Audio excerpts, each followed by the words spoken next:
Mesdames et messieurs, chers téléspectateurs, bienvenue à ce nouveau numéro de Géopresse, l'émission qui décrypte pour vous l'actualité socio-économique de la semaine. Au sommaire de cette édition, l'hôtel de ville de Kinshasa vient de lancer officiellement l'opération d'immatriculation de toutes les motos-taxis à 2 et à 3 roues. Le ministère du Portefeuille vient de suspendre 4 comités de gestion. Il s'agit des comités de gestion de la Régie des eaux, de la Sonahydraulique, des COBIL et de l'ex-Sonatra. Toujours dans ces nouveaux numéros, les États-Unis d'Amérique viennent de décréter un embargo commercial contre le pétrole et le gaz russe. Pour en parler, nous avons des invités sur ce plateau. À ma gauche, nous avons Enoch Issei. Il est journaliste et reporter à la rédaction centrale de Géopolis Télévision. Enoch Issei, bonjour. Bonjour Bonali et bonjour chers téléspectateurs. À ma droite, nous avons Edouard Funda, également fils maison, journaliste et reporter à Géopolis Télévision. Edouard Funda, bonjour. Bonjour Dieudonné Bonali et bonjour à tous ceux qui nous suivent à partir de la maison. Avant d'aborder les premiers thèmes de cette édition, nous vous convions à suivre d'abord cet élément.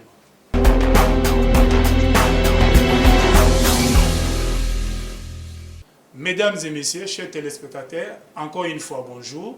Nous l'avons annoncé au sommaire de cette émission, l'hôtel de ville de Kinshasa vient de lancer l'opération d'immatriculation de toutes les motos-taxis à 2 et à 3 roues. Nous avons, comme un média citoyen républicain, écrit longuement sur ce sujet et c'est Enoch Issei qui a écrit un important article sur cette importante opération qui est à la fois sociale, économique et sécuritaire. Enoch Issei, pouvez-vous nous dire de quoi il s'agit-il? En quoi consiste cette opération? Merci Dieudonné Bonali pour l'invitation. Nous parlons ici de l'opération de lancement officiel des ventes des plaques d'immatriculation dans toute la province de Kinshasa. En fait, cette opération a été mise en place parce qu'il y a eu plusieurs bavures et jusqu'à maintenant, ça continue toujours dans ces secteurs des transports. Il y a vraiment beaucoup de désordres. Alors, les gouverneurs de la ville de Kinshasa, Jean-Tini Ngobila, par l'initiative aussi du ministère des Transports, provincial bien sûr, a essayé de pouvoir mettre en place cette opération, ces systèmes pour essayer un peu de réguler les choses. C'est-à-dire que vendre le plaque d'immatriculation à tout motard qui exerce son métier à Kinshasa, mais aussi leur permettre de pouvoir avoir des cartes roses pour les identifier davantage, mais aussi pour au moins épargner beaucoup de personnes dans des dangers, enlèvements ou accidents. Donc voilà en quelque sorte le message que l'hôtel de ville de Kinshasa voudrait lancer. Est-ce que nous pouvons connaître au jour d'aujourd'hui le nombre de motos ou de motocyclistes dans la ville-province de Kinshasa? Exactement. Avant de répondre à cette question, il faudrait aussi peut-être relever déjà l'importance des motocyclistes ici à Kinshasa. C'est qu'aujourd'hui, en raison d'embouteillages qui se prévoient à Kinshasa et tout, vous constaterez que le moto est la seule ou encore le seul canal par lequel beaucoup de personnes, les Kinois et Kinois, empruntent pour essayer quand même de pouvoir vaquer ou encore passer outre. Exactement. C'est un moyen de transport le plus rapide qui peut vous déplacer aujourd'hui même devant votre porte, même dans des milieux qui sont tellement reculés, enclavés et tout. La moto peut aller jusqu'au fin fond de la ville de Kinshasa. Alors, par rapport au nombre de motards ici à Kinshasa, comme vous avez posé votre question, aujourd'hui, nous estimons cela à 350 000 unités. C'est-à-dire que ça, c'est les rapports venant du ministère provincial de Kinshasa, bien sûr, qui est chapeauté par le ministre Mbokoso. Il a dit qu'on estimerait le nombre de tous les motards ici à Kinshasa à 350 unités. Donc voilà ce que c'est le nombre par rapport à votre question. Merci pour ces chiffres, mais ce que vise l'hôtel de ville, c'est le pécunia, l'argent. Quel est le montant attendu à mobiliser sur les 350 000 motocyclistes qui constituent en fait l'assiette fiscale pour la province? Exactement.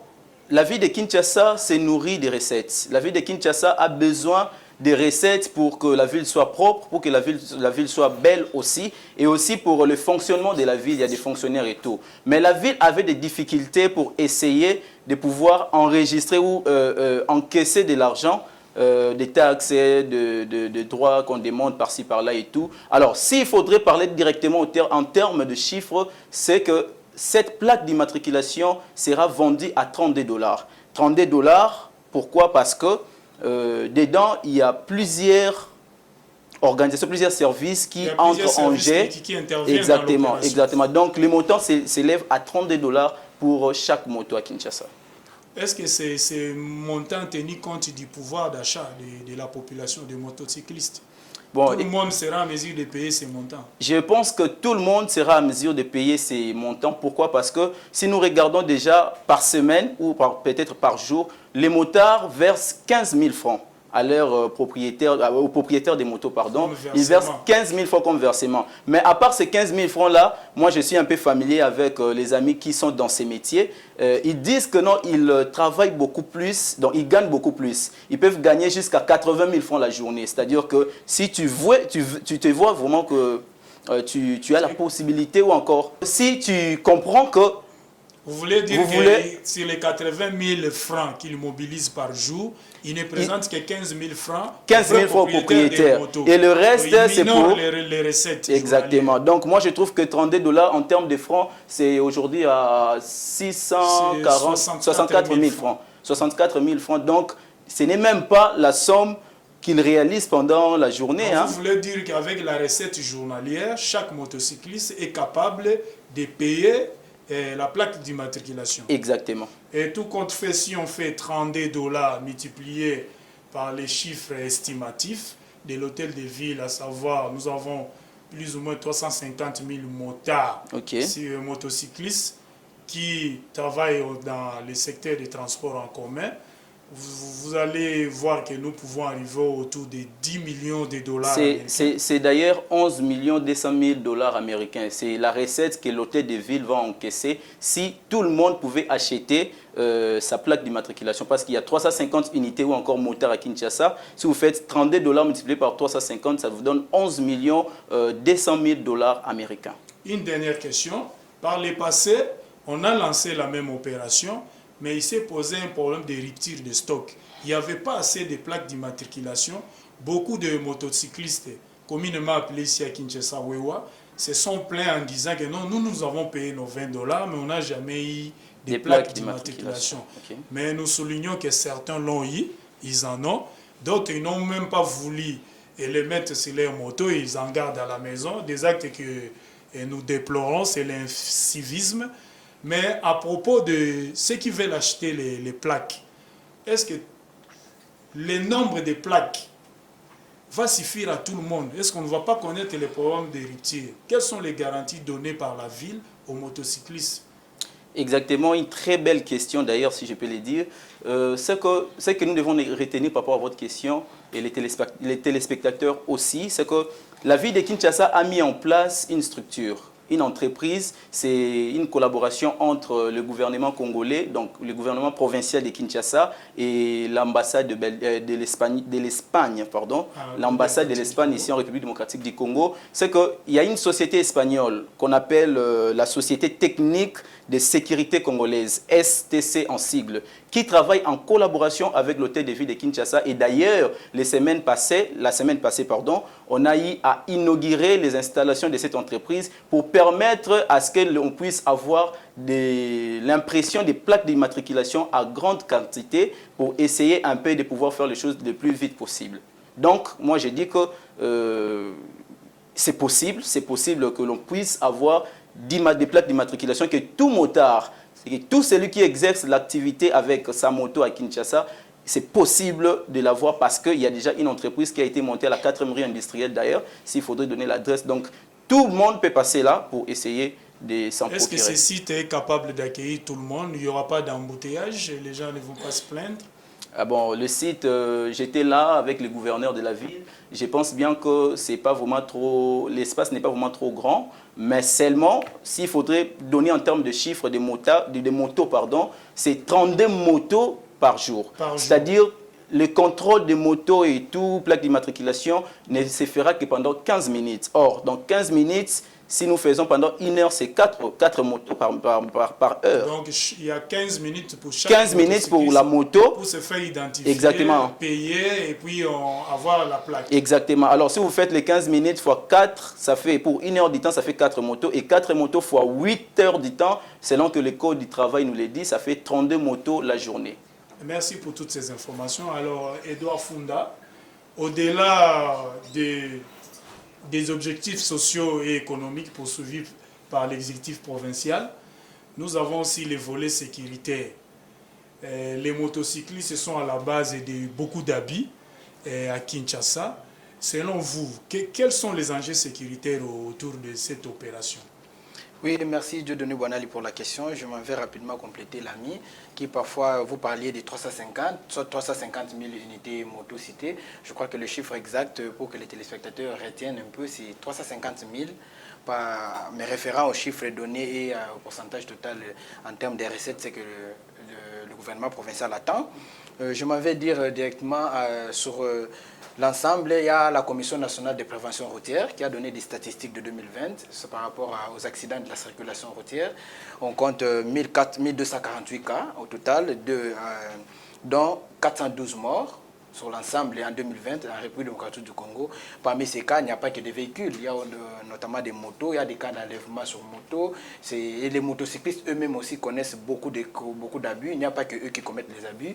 Mais sur le plan sécuritaire, je crois que c'est une bonne initiative pour une province qui se veut non seulement, qui veut non seulement tirer des recettes, oui, non seulement tirer des recettes, mais aussi sécuriser sa population, parce que le gouverneur doit veiller aussi à la sécurité ensemble avec toute l'équipe lui dotée par le gouvernement.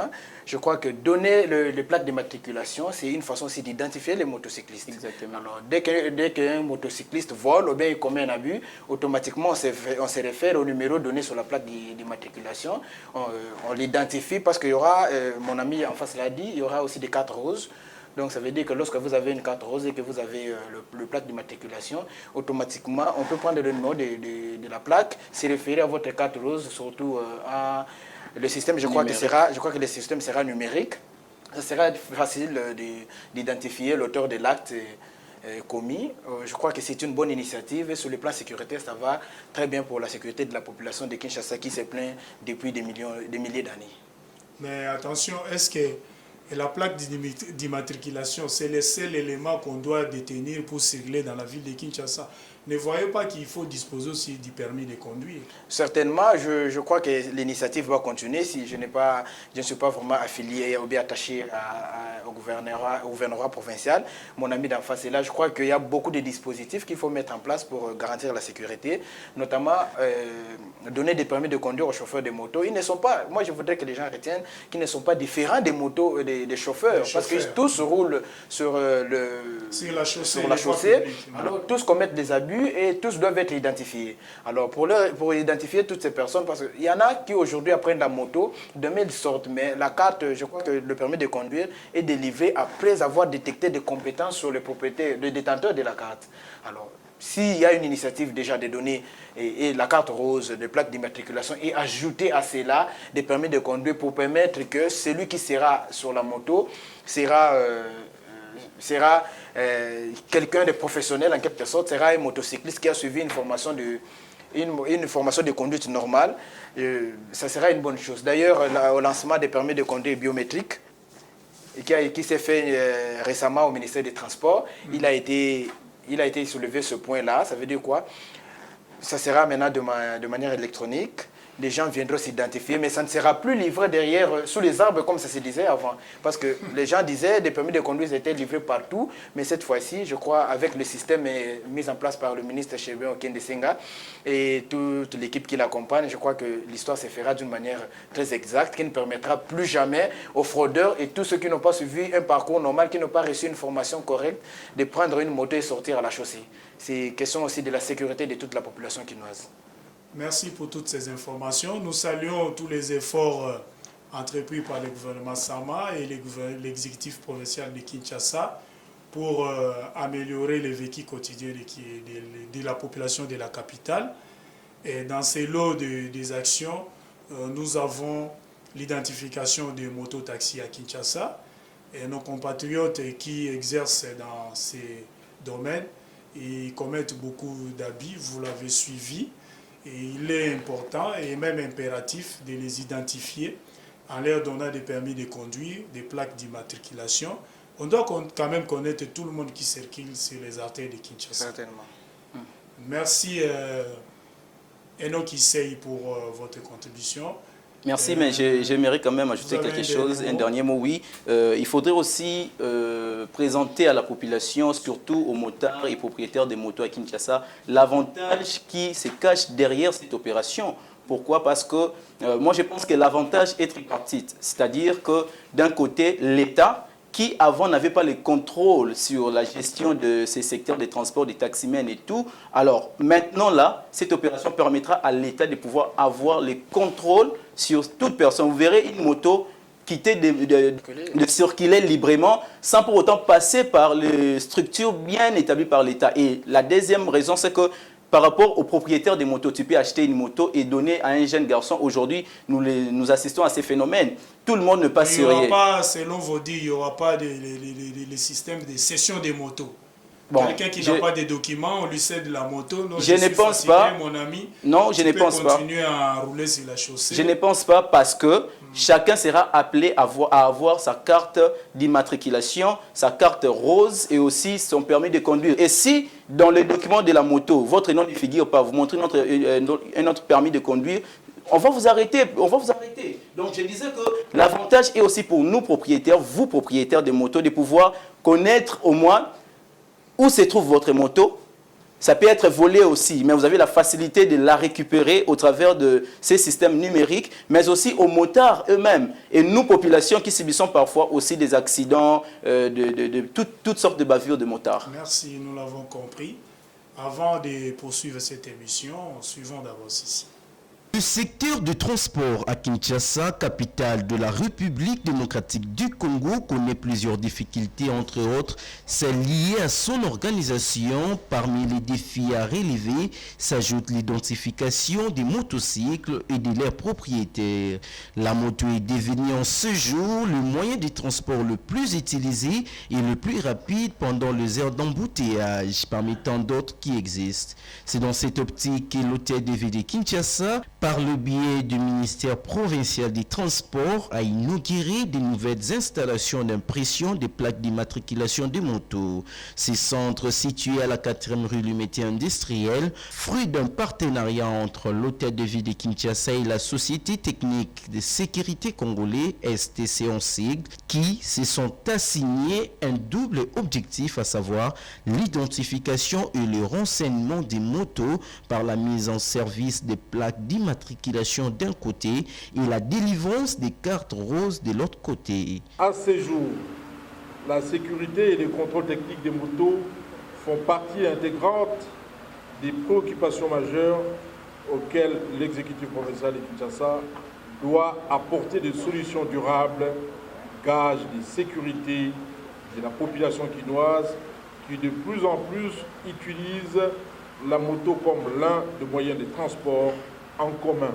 La société technique de contrôle congolais sera à mesure, grâce à ces installations,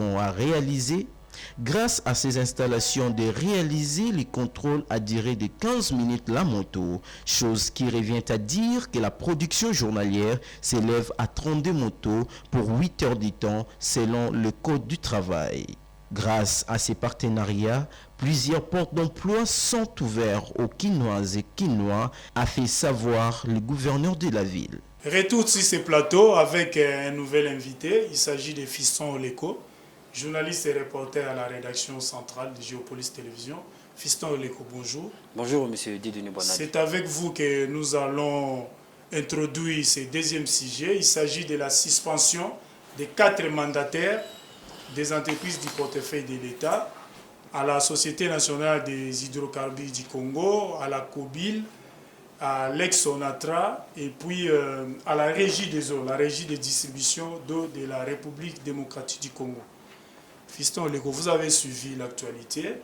Quelles sont les raisons qui ont milité pour la suspension de ces 4 mandataires? Merci, M. Dedenou Banali, pour l'opportunité. Merci aussi pour la parole.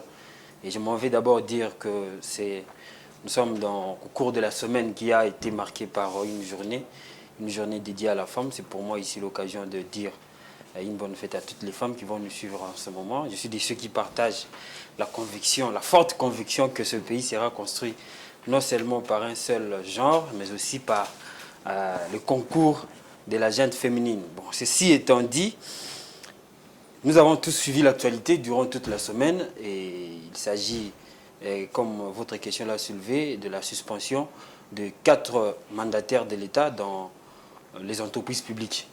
C'est-à-dire que la Régie des eaux, Cobil, Sonaïdroc et aussi SCPT. Il s'agit, en fait, tout est commencé par un contrôle de l'IGF. Vous savez, nous avons une structure de l'État. Quand on parle de l'inspection générale des finances. Quand on parle de l'IGF, c'est l'inspection générale des finances.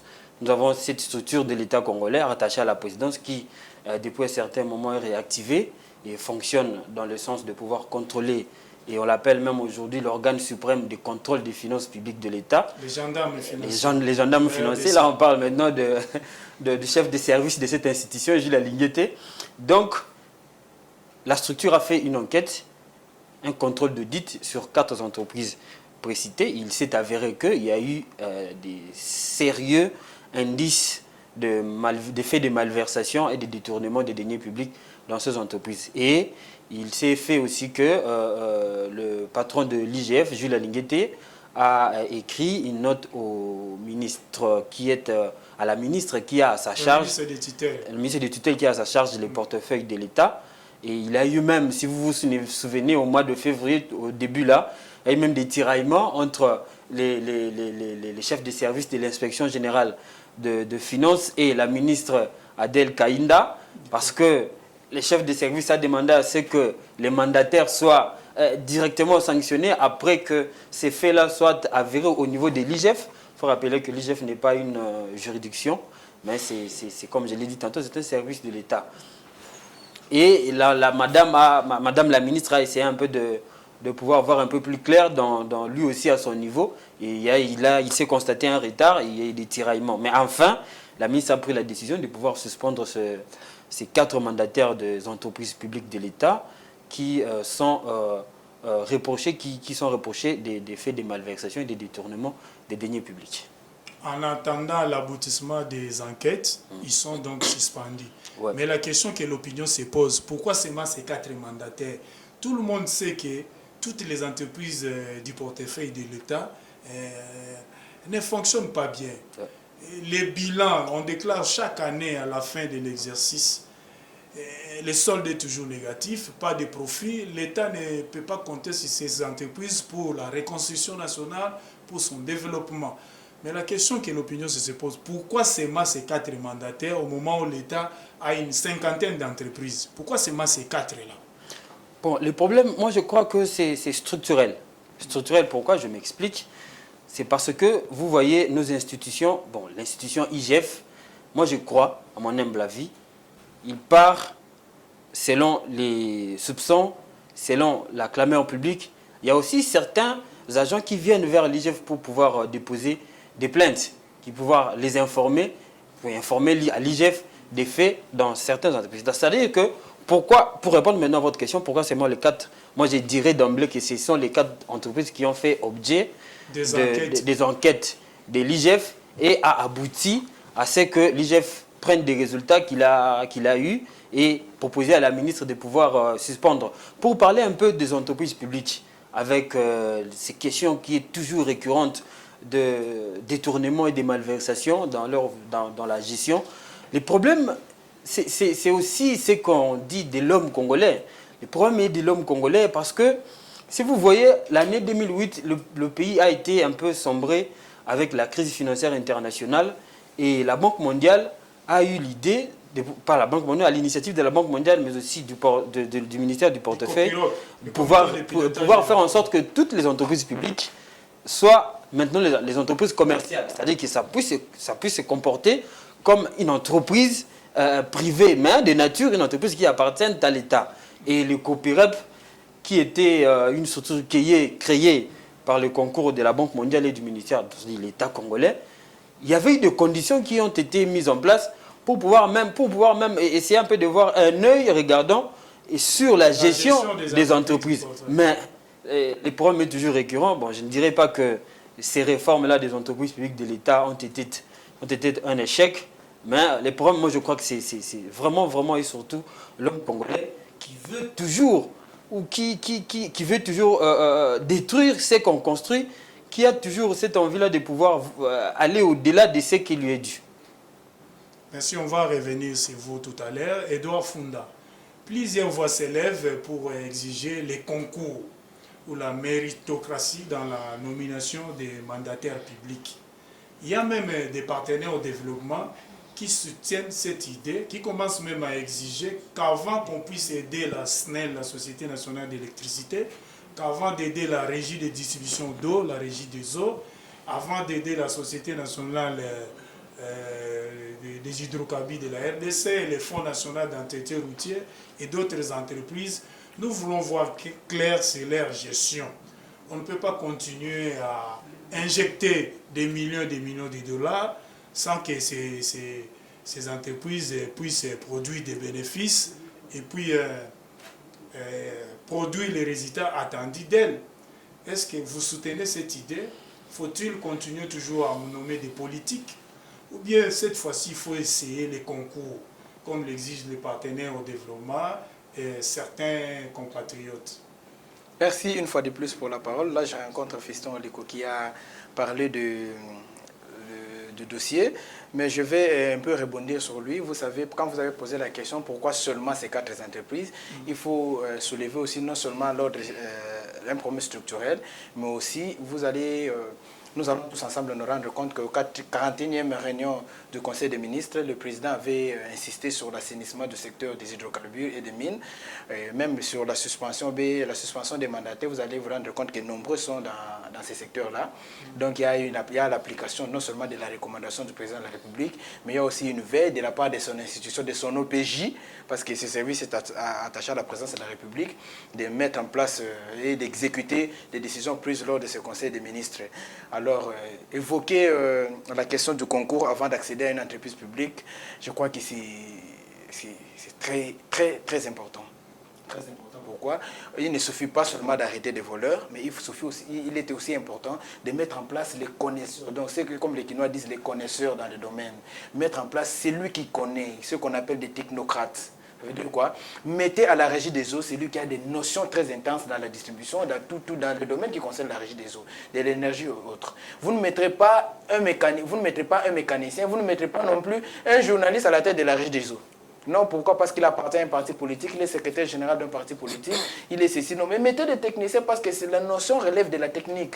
Dès lors qu'on met en place, vous savez, dans l'ensemble de la République, plus précisément à Kinshasa, là où il y a la distribution de l'eau se fait en grande quantité, je prends l'exemple de la régie des eaux, vous verrez qu'il y a des zones jusqu'à présent où les gens boivent de l'eau de pluie. Pourquoi? Parce que je n'accuse personne, mais je crois qu'il n'y a pas une bonne politique. Il y a même des gens qui payent les $50 à la banque pour qu'ils soient connectés au réseau, mais jusqu'à aujourd'hui, on ne les a jamais connectés au réseau. Voilà le problème. De la régie des eaux. Voilà le problème. Est-ce qu'il y a une bonne politique de distribution d'eau à travers la République démocratique du Congo? Est-ce que vous vous posez des questions de la raison de manque de cette politique-là? Est-ce que ce n'est pas parce qu'il n'y a pas de personnes appropriées? Nous savons le système du pays. Aujourd'hui, vous avez des gens d'autres domaines qui sont devenus journalistes. Je sais que nos aînés à l'école, mon professeur, notamment le professeur Barnabé, qui a appelé les quidam, il y en a partout aujourd'hui dans les entreprises publiques. Je crois que mettre un technocrate permettrait non seulement la mise en place de bonnes stratégies pour la distribution, pour les services déterminés, mais aussi son expertise, sa connaissance, avec un mandat bien fixé, des objectifs budgétaires. Oui, parce que par concours, je crois que le concours sera lancé sous forme d'un test. Le test sera soumis. Ce n'est réussira que celui qui connaît la matière. On suppose que s'il y a un test sur la régie des eaux, on lance les textes, on met devant toi un examen.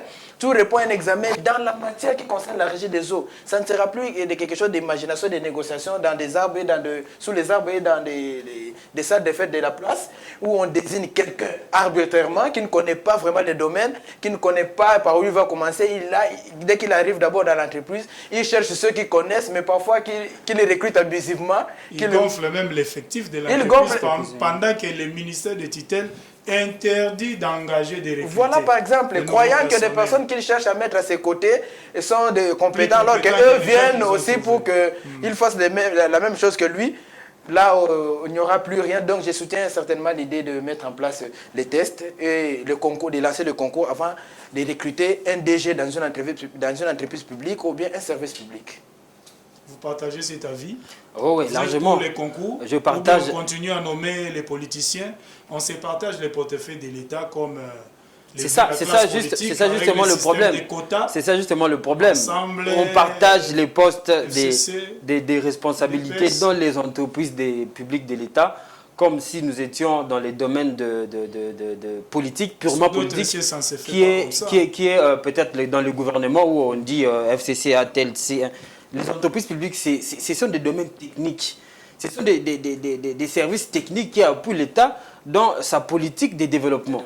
C'est-à-dire qu'on ne peut pas mettre n'importe qui, on ne peut pas mettre n'importe quoi. Vous prenez, ici, nous sommes habitués, c'est ce qui a même tué le Congo depuis les années 70, depuis les années 80, depuis les années 90, où les mandataires sortaient comme des ministres au parti. À cette époque-là, c'était le parti unique. Les MPR, nous avons vu comment est fini les grandes entreprises qui faisaient même la fierté du Congo, qui étaient le fleuron économique du Congo, comme les Gécamines, comme celui de Mbujimaï, celle de Mbujimaï, la MIBA, tout. Et la RDC a même perdu son pouvoir économique. Et aujourd'hui, nous voyons tout ce qui se passe dans le secteur minier, c'est que ce sont les privés qui nous envahissent. Donc, la politique du concours est très importante parce que là, on verra que ce sont des gens qui connaissent, qui vont accéder, comme l'a dit tout à l'heure Edouard. Et c'est aussi là le temps pour moi de pouvoir saluer. On a vu ici avec CN16, on a vu avec FPI, après la suspension de ceux qui étaient reprochés de pouvoir détourner les fonds de l'État, on a mis les fils maison. Ça aussi, c'est une possibilité. À défaut de concours, mettez quand même des gens qui ont travaillé dans l'entreprise, qui savent, qui connaissent les rouages du fonctionnement général de l'entreprise. Et en ce moment-là, ça va, mais le concours est primordial parce que le concours, à la fin, on va vous donner des assignations. Qu'est-ce que vous allez faire? Vous n'allez pas rendre le compte à celui qui vous a mis là-bas dans son quota, mais vous allez rendre le compte effectivement à l'État, au portefeuille qui vous a justement mis là par voie de concours. Nous rappelons ici que tous les mandataires suspendus bénéficient encore des présomptions d'innocence. Ouais. L'IGF, entendons par là l'inspection générale des finances, n'est pas le tribunal pour juger les détournés des deniers publics. L'IGF ne se limite qu'aux enquêtes et transmet son rapport aux autres institutions compétentes qui sont habilitées à juger, à présenter les personnes soupçonnées de détournement devant les juges. Une dernière question avant de passer au troisième sujet. Pour relancer ces entreprises, quelle doit être la démarche selon vous? Qu'est-ce qui doit être fait pour relancer ces entreprises? Nous avons déploré ici dans cette émission qu'il ne faut plus qu'on nomme des politiciens à la tête de ces entreprises. Est-ce que ça suffit? Il y a des entreprises qui n'ont pas de moyens pour continuer à exister. Justement. Et là, ce que je peux dire, c'est qu'il y a... Faut-il le problème, c'est que injecter de l'argent? Le problème, c'est à deux niveaux. Le problème, c'est au niveau personnel, au niveau du personnel, les ressources humaines, bien évidemment, mais aussi au niveau des investissements. C'est-à-dire que les entreprises publiques, nous savons tous l'état dans lequel ces entreprises fonctionnent ou sont actuellement. C'est-à-dire qu'il n'y a vraiment pas de moyens. Il y a des entreprises comme des CNCC qui, tout son outil de travail est vraiment très amorti. Il y a la SCTP, vous savez tous, il n'y a même pas les trains au niveau de la ville de Kinshasa qui fonctionnent.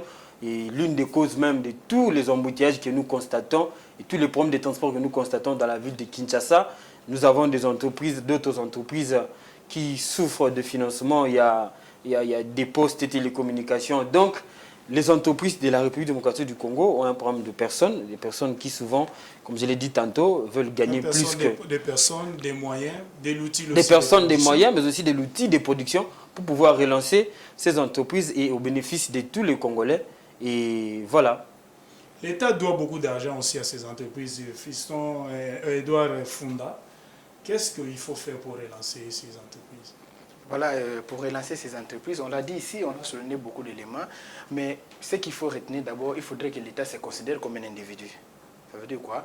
Je vais créer une entreprise, ou bien j'avais une entreprise qui est tombée en faillite. Il y a beaucoup de possibilités que l'homme peut s'offrir pour relancer son entreprise. Si pas emprunter et organiser, parce que lorsqu'on emprunte, il faut organiser.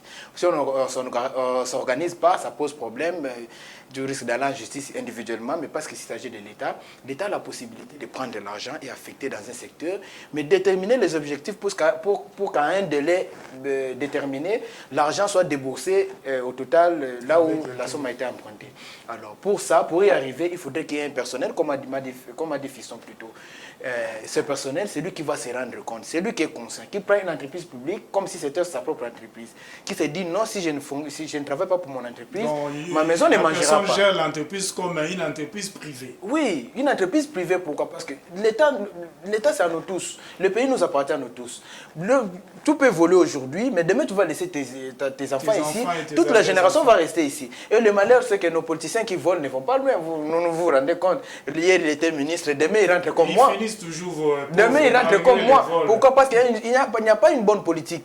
Vous volez, mais vous ne vous enrichissez que vous-même pour un délai très court, parce qu'après votre mort, c'est la famille qui viendra réclamer des biens. Aujourd'hui, vous laissez vos enfants à la rue. Alors, pour relancer les entreprises, il faut qu'il y ait non seulement une bonne politique de la part de l'État, de décaisser des sommes et d'emprunter, la possibilité donnée à tous les États de pouvoir prendre des sommes et affecter à un service pour que la somme soit remboursée à un moment. Cette politique, c'est une bonne politique, mais aussi choisir des bonnes personnes, grâce par exemple à des tests lancés, et aussi vérifier les CV de toutes les personnes qui viennent participer aux tests. Parce qu'il y a des malins, il vient, il tombe sur les CV, il arrive sur place alors qu'il a d'autres ambitions. Il faut veiller sur ça. Il y a des politiciens qui peuvent trafiquer de cette manière-là, envoient leurs proches, leurs enfants, gérer les entreprises, trafiquer les CV, on en a vu dans ces pays. Vous déposez un CV qui ne vous appartient pas, vous arrivez sur place, vous n'êtes capable de rien, et c'est parce que vous serez mis sous la pression de l'IGF, vous acceptez de détourner, aller en prison parce que vous savez que vous avez déjà récupéré l'argent de la République. C'est ce qui n'est pas bien. Merci. Il faut nommer des managers, il faut relancer ces entreprises. La réforme des entreprises n'est pas arrivée à la fin. C'est un processus qui a commencé depuis longtemps et qui continue. Et nous devons garder l'espoir que les choses vont aller en s'améliorant. Nous entrons dans... J'ai voulu souligner quelque chose.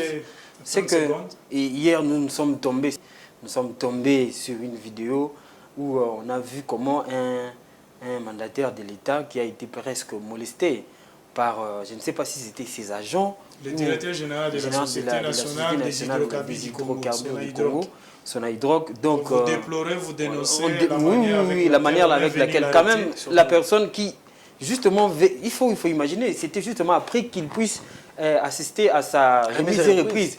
Donc, vous voyez ce que ça peut faire. C'est un père de famille qui a aussi des connaissances. La procédure de son arrestation. La procédure de son arrestation n'a pas été notifiée. Pas seulement respectée, parce que l'arrestation répond à des instructions qu'on donne aux agents là. La manière aussi, la manière de l'arrêter. Voilà, c'est ce que je dis. Comment vous l'arrêtez? Si la personne ne répond pas aux convocations du parquet, de la justice, et on fait comment? Un DG d'une grande entreprise, je crois que son adresse n'est pas à rechercher. Merci, le message est passé. Je pense que les responsables qui nous gèrent dans le secteur judiciaire ont capté ces messages et que les choses vont aller en s'améliorant. L'état des droits veut dire aussi respect de la procédure en matière aussi d'arrestation et d'interpellation de tout sujet congolais. Nous entrons dans le troisième sujet, vous le savez, nous le rappelons, les États-Unis ont décrété un embargo commercial contre le pétrole et le gaz russe. Beaucoup de gens vont dire qu'est-ce que ce sujet vient faire dans notre émission Géopresse. La RDC ne consomme pas le pétrole et le gaz russe. Oui, c'est vrai. mais nous dépendons du marché international. Il suffit qu'un des paramètres qui entre en compte dans la fixation des prix des carburants bouge sur le plan international et cette incidence va se répercuter sur l'économie nationale et les prix à la pompe vont bouger.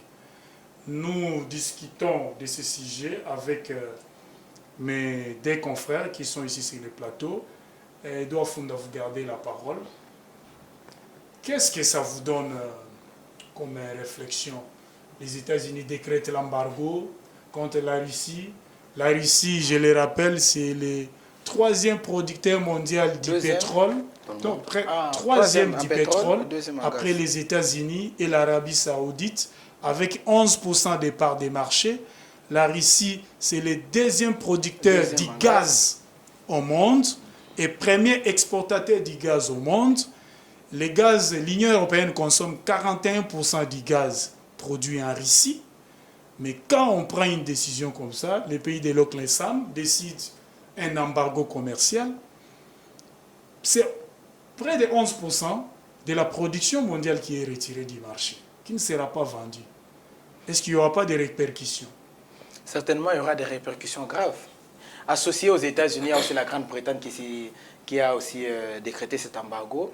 Mais je m'en vais dire que dans la zone euro et l'Union européenne, il y a 34 à 38% de la zone qui consomme le gaz russe. Donc automatiquement, si vous décrétez cette décision, pour vous, parce que jusque-là en Europe, il n'y a que la Grande-Bretagne, mais d'autres pays n'ont pas encore pris la décision parce qu'ils devraient réexaminer la question. Il y a de nombreux pays... chercher d'autres sources d'approvisionnement. Et chercher d'autres sources d'approvisionnement, ça c'est ce qu'ils sont en train de faire en ce moment. Je crois que il y aura des répercussions. Pourquoi? Parce que si la Russie elle-même se rend compte que... Parce que c'est une marque de répression contre la Russie que les États-Unis et la Grande-Bretagne organisent pour faire... pour faire pression au régime de Poutine. Mais si Moscou, en soi, essaye de décréter, ou bien essaye d'arrêter ses exportations en gaz, par exemple, je prends l'exemple du gaz, en gaz, par exemple, vers l'Europe, ça sera une souffrance. Pourquoi? Parce que vous avez vu les statistiques que je vous ai données, 34 à 38% des importations de gaz russe vont à la zone euro et à l'Union européenne, ça sera une incidence très grave. Pourquoi? Et surtout parce que là, nous sommes là pendant l'hiver en ce moment dans certains pays d'Europe. Certainement, il y aura des conséquences. Je l'avais même noté quelque part quand je disais, on dit, en l'absence d'importation de gaz russe en Europe, il faut noter que le produit intérieur brut, le PIB donc, de la zone euro serait inférieur à 3%. C'est déjà sérieux. Pourquoi? Parce que si on regarde, si la France en soi n'est pas consommateur, parce qu'elle ne consomme qu'à 17% de gaz venant de la Russie, mais l'Italie qui est à 46% et l'Allemagne qui est à 65%. Ça serait encore plus pire pour l'Europe. Alors, il faudrait que certaines décisions, quand on décide, surtout quand la Grande-Bretagne, qui est à l'Union européenne, décide de sanctionner, il faudrait qu'ils regardent aussi les intérêts des autres. Et les Américains, nous les rappelons, ils ont un stock considérable de réserves de pétrole. Donc, quand ils décident de décréter un embargo comme ça, même les gaz, leur économie ne serait pas vraiment touchée comme les autres économies. Comme les autres économies. Et des pays de l'Europe, de l'Asie et même d'Afrique. Excusez, pour rebondir à ce que Edouard disait. Excusez, je voulais aussi ajouter sur le plan mondial, comme vous l'avez dit, les Congolais peuvent se poser des questions. Pourquoi vous parlez des histoires russes et tout ce qui se passe à l'Union européenne? Vous l'avez souligné que nous appartenons à un marché mondial, bien que nous ne sommes pas consommateurs directs du pétrole et du gaz de la Russie. Mais nous appartenons à un marché mondial. Si le marché mondial du pétrole bouge, ou bien du gaz bouge, il y aura automatiquement des incidences dans tous les pays, dans les pompes, dans tous les pays du monde. Donc il est très important qu'on en parle et il est très important qu'on dise que des bonnes décisions soient prises au niveau de ceux qui sont en conflit pour que ça ne touche pas le marché mondial et toutes les structures internationales, les organisations internationales. Nous l'avons compris.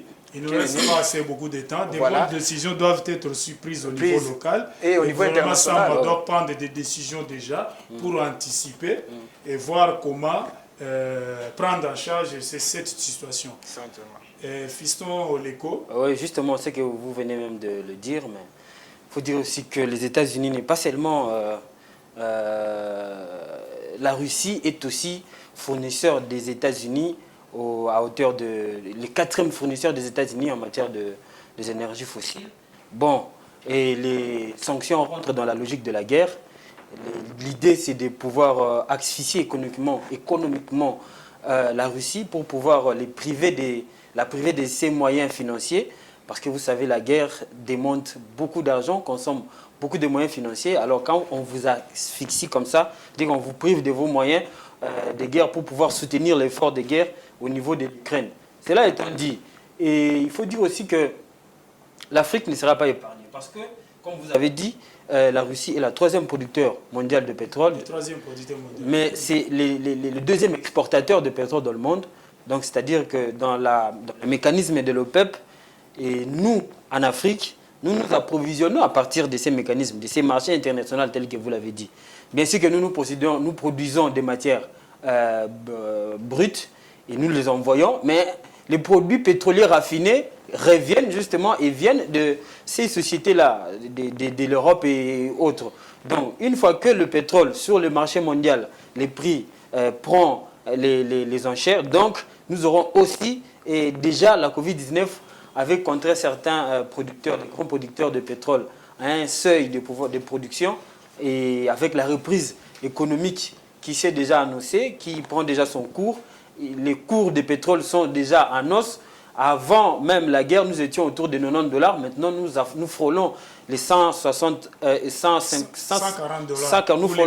nous frôlons les 150 $ le baril de pétrole au niveau mondial. C'est-à-dire que l'Afrique ne sera pas épargnée si, et seulement si, je veux aussi rappeler ici que déjà aux États-Unis, c'est les pays qui a pris même les sanctions contre la Russie, les gallons va même jusqu'à au-delà de 6 à 7 $.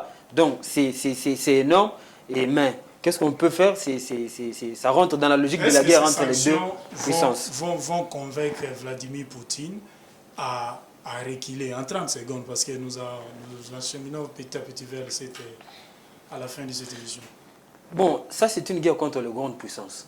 C'est-à-dire que une guerre, ça ne gagne pas seulement dans les terrains de combat, mais aussi dans les négociations. Et la Russie a un objectif, et il s'est préparé depuis longtemps pour ça. Pour justement contourner, parce qu'il savait qu'il y aurait ces genres de sanctions. Pour contourner ces sanctions, qu'est-ce qu'il a fait? Il a essayé un peu d'augmenter sa capacité à fournir le pétrole au niveau de l'Asie et de la Chine. C'est-à-dire que maintenant, il exporte beaucoup de ces produits pétroliers et de gaz au niveau de l'Asie et de la Chine. Vous savez ce que représente l'Asie de manière générale comme population, comme consommation. Donc, il s'est préparé. Il faut seulement qu'il y ait entre les deux, je ne peux pas entrer dans les débats, dans les cris, il faut qu'il y ait une négociation pour un recul aux côtés de la Russie. En 30 secondes, est-ce que ces sanctions financières, cet embargo va faire reculer Poutine? Je crois que même si ça ne va pas le faire reculer, mais Poutine doit aussi réfléchir parce que c'est un marché de plus qu'il perd. Bien qu'il a une nouvelle politique d'exporter ailleurs, mais il a aussi un grand marché en Europe. Si vous imaginez, parce qu'en dehors de l'Italie, l'Allemagne et la France, d'autres pays, et la Grande-Bretagne qui s'écarte aussi, d'autres pays appartiennent totalement en termes de gaz à la Russie. Donc c'est très important d'exporter. Et là où vous exportiez avant, bien qu'il y a d'autres politiques qui sont mises en place, parce qu'il vise sa sécurité aussi, quand il se bat déjà avec tous les autres pays, il a ses objectifs à atteindre, bien que les objectifs à atteindre sont là, mais il faudrait qu'il négocie.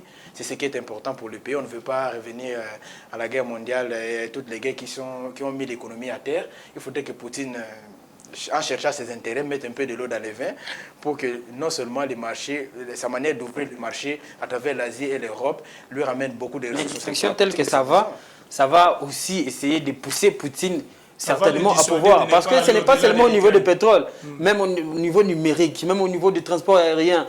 À bientôt ici, la Russie les avions russes ne peuvent plus atteindre, atterrir dans certains sols aux États-Unis, mais aussi ici en Europe. Nous l'avons compris, le monde a souffert de la pandémie du Covid, le monde souffre actuellement de la crise ukrainienne. À cause de cette crise, les barils du pétrole a frôlé les 140 $ américains. Pour ceux qui se demandent en quoi vient faire cette crise en RDC, nous vous rappelons que la RDC produit certes du pétrole, mais notre pétrole n'est pas raffiné au pays. Les installations installées en Mwanda et gérées par la SOCIR, c'est vétuste. La RDC ne raffine pas le pétrole. Les carburants que nous consommons au pays, les pays les importent. Nous importons donc du carburant. Donc cette crise nous concerne. Voilà pourquoi nous interpellons le gouvernement congolais à anticiper déjà. Gouverner, c'est prévoir. Il ne faut pas que demain on se réveille et on regarde à la pompe le prix du litre, c'est maintenant 10 000 francs.